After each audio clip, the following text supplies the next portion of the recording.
Pemirsa, Kepolisian Daerah Jawa Tengah mengungkap kasus tindak pidana perdagangan orang atau TPPO di Kabupaten Pemalang, Jawa Tengah. Korban TPPO di Pemalang mencapai 447 orang. Kapolda Jateng Irjen Pol Ahmad Lutfi mengatakan kasus ini terungkap dari pengembangan kasus kecelakaan kapal asing di mana terdapat warga negara Indonesia yang dipekerjakan sebagai anak buah kapal secara ilegal. Berdasarkan hasil penyelidikan, polisi menangkap tersangka AI, direktur utama di perusahaan perekrut calon ABK ilegal untuk dikirim ke luar negeri. Dalam kurun waktu 2 tahun, jumlah korban perdagangan orang mencapai 447 orang. Perusahaan tersebut meraup keuntungan hingga 2 miliar rupiah. Tersangka AI dijerat pasal 2 dan atau pasal 4 Undang-Undang Nomor 21 Tahun 2007 tentang pemberantasan tindak pidana perdagangan orang, subsidiar Undang-Undang Nomor 18 Tahun 2017 tentang pekerja migran Indonesia. Tersangka terancam hukuman maksimal 15 tahun penjara.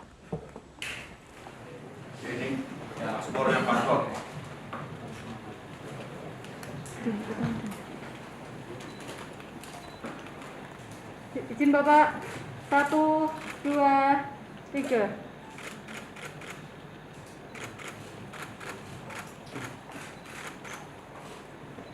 Siap. Langkah-langkah laut itu ditemukan ABK kita yang dari Indonesia, khususnya dari Brebes, dari Tegal, Tuban, Banjarnegara. Dari situ jajaran kita Polres Pemalang melakukan penyidikan dan penyelidikan terhadap ABK itu, yang diantaranya adalah mendapatkan bahwa salah satu perusahaan, yaitu perusahaannya adalah Sahabat Mitra Sejahtera, kita lakukan penyelidikan. Kepolisian Daerah Jawa Tengah mengungkap tindak pidana perdagangan orang yang menyasar ratusan calon pekerja migran Indonesia. Untuk mengetahui bagaimana perekrutan dan juga modus operandi yang dilakukan tersangka dalam melancarkan aksinya, kita terhubung dengan Direktur Reserse Kriminal Umum Polda Jateng, Kombes Pol Johanson Ronald. Pak Johan, selamat sore. Selamat sore, Mbak Api.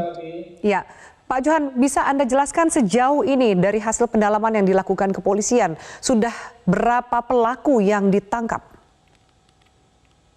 Ya, terima kasih Mbak Api.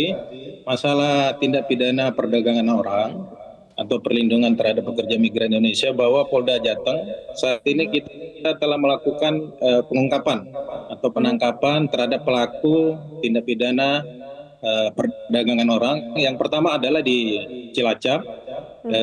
Kemudian di Cilacap ini menggunakan badan usaha, tetapi mereka tidak memiliki izin. Modusnya seperti itu. Kemudian menawarkan kepada pekerja untuk bekerja di luar negeri. Ternyata masyarakat yang di sana tidak diberangkatkan ke luar negeri, tetapi dikirim di daerah menjadi kuli bangunan. Kemudian mereka dimintakan uang, sehingga mereka merasa dirugikan dan dilaporkan kepada kita. Kita melakukan penangkapan terhadap direktur, dan setelah kita cek memang badan usahanya tidak memiliki izin dari tenaga kerja, kemudian dari dinas terkait. Kemudian yang di Pemalang ini khusus jalur Pantura, Mbak. Ini ABK yang dipekerjakan di kapal-kapal. Nah, di Pemalang ini kita amankan juga direkturnya. Kemudian modusnya ini mereka bekerjakan di kapal. Nah, di kapal ada yang sudah berangkat, Mbak. Yang sudah diberangkatkan kurang lebih kurun waktu 3 tahun ini ada 447 pekerja. Kemudian di sana ternyata diberlakukan kasar, kemudian ada yang dipukul, kemudian lapor, kemudian gaji tidak sesuai yang dijanjikan. Kemudian pada saat kita melakukan penggerebekan atau di tempat kantornya, di situ ada mesnya, ada penampungan sementara ya di Pemalang. Nah, kita dapatkan yang mau berangkat ini beberapa, ada 20 yang memang siap untuk diberangkatkan mereka ini. Nah, kita tanya ini ada mereka ya dari korban ini ya tidak tahu menahu, yang pasti mereka maunya kerja,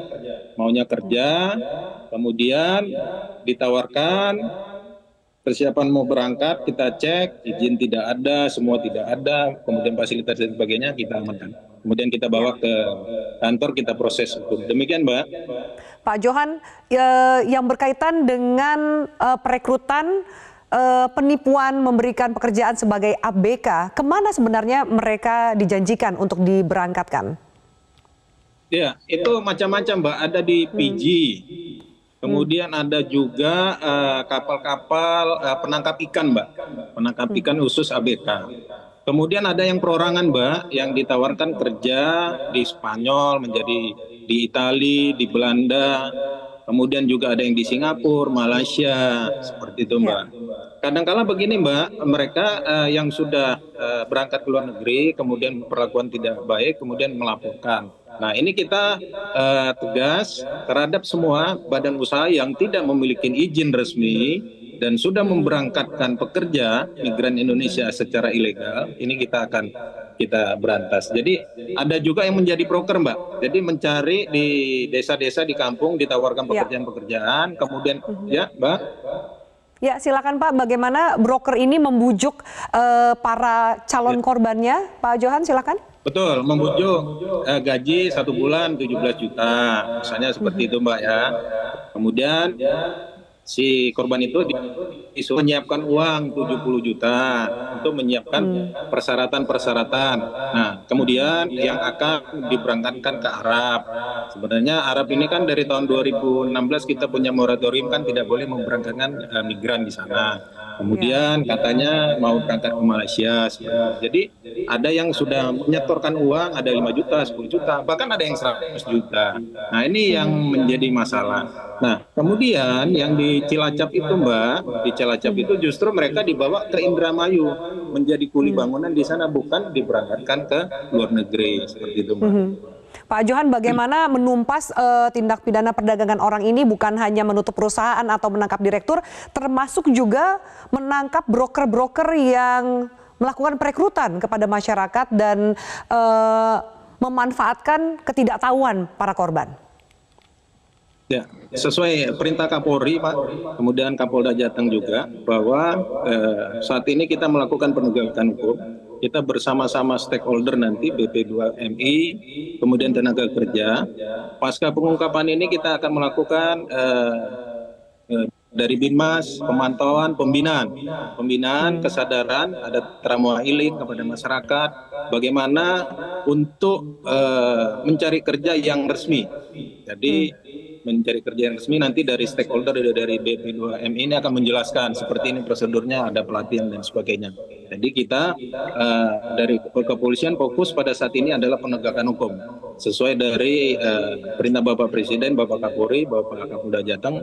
Kita harus kita laksanakan penegakan hukum. Setelah itu nanti pembinaan yang tidak sesuai dengan administrasi akan dibetulkan, Mbak, seperti itu. Pak Johan, dari pelaku yang ditangkap, apakah terindikasi terlibat dengan jaringan perdagangan orang internasional? Ya, pasti mereka ada jaringan. Jadi tidak ada perorangan. Perorangan itu mereka menjadi broker. Kemudian mereka mencari korban yang ada di Jawa Tengah. Kemudian akan dibawa salah satu PT di Jakarta, di Batam. Kemudian mereka di sana akan ditampung, kemudian diseberangkan. Demikian juga perusahaan-perusahaan yang ada, yang sudah kita ungkap ini di Cilacap, kemudian di Pemalang, mereka juga terkoneksi dengan jaringan yang ada di luar. Sehingga mereka sudah siap menerima pekerja tersebut di sana. Katakanlah yang dijanjikan misalnya, Mbak, gajinya besar ternyata tidak sesuai, kemudian dari kesehatan mereka tidak sesuai. Jadi ini merupakan jaringan nasional ada secara lokal, kemudian jaringan internasional juga tindak pidana perorangan ini, Mbak. Seperti itu, Mbak. Baik, Pak Johan, kemana masyarakat bisa melapor jika mengetahui soal modus perdagangan orang atau bahkan mereka yang menjadi korban?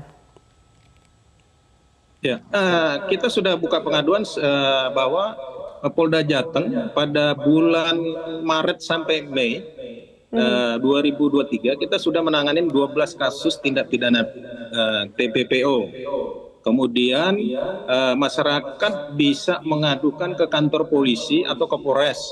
Katakan kalau tingkat kecil masyarakat tidak tahu hukum, bisa ke Babin Kamtibmas atau ke Polsek. Nanti akan diarahkan ke Polres, bisa juga ke Polda langsung.